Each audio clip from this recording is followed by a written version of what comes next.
so much fun. Awesome. Like all kinds of cool stuff going on. The beach vibe. Yeah. I actually ran sound for them in Cleveland. Oh, no shit. So this is a band I've like listened to beforehand and kind of studied their mix a little bit to see what they had going on. So I was excited that you played them. Yeah, when I saw them with Pup, they were I think they were the very first of 2 opening bands, and I was absolutely blown away. Like, after seeing that show, I think I had this record on repeat for like a month. Yeah.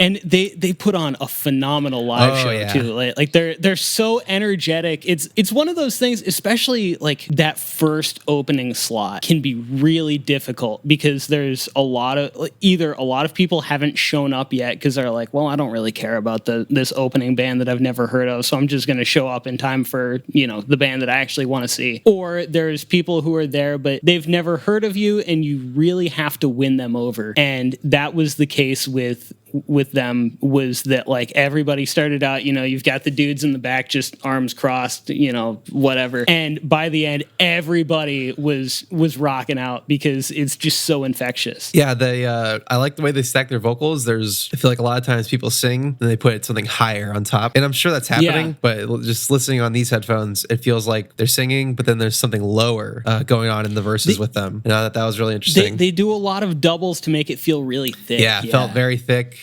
Just those guitars are awesome. Like, I love that quick reverb. It feels like it doesn't feel like they're super long. It's just like it's that surfy tone, in my opinion. Yeah, the very spring reverb kind of sound. Yeah. And also, I mentioned this on the last episode of the podcast too, but like those just fun, kind of shreddy, fast punk guitar solos are they're just so fun to listen to. It's definitely a song I would have I like it now, but I thought they're great. I would have loved it like growing up too. Like that's what a song that would have been just like when I was like getting into all that kind of music. Very like accessible and just like you listen to it and you get it immediately. It feels like. Well, and they've also collaborated with a lot of bigger artists too. Like I think there's a song on this record that Jeff Rosenstock played saxophone for. They've also got a song that came out a couple of years ago with Jer of Scotch and Network fame. Nice. And so it feels like and then obviously touring with Pup and other bands like that, it feels like they're really on a trajectory to take off in the next couple of years. Oh yeah, I mean, if it's not, if it's not already happening, it's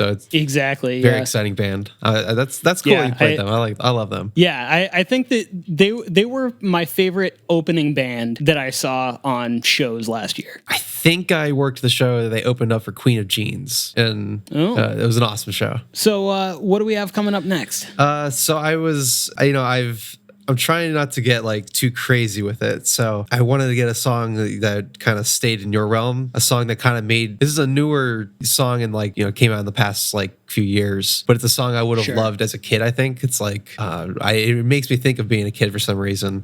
So it's a song called Horse Pill by Item. They're another local-ish Cleveland band.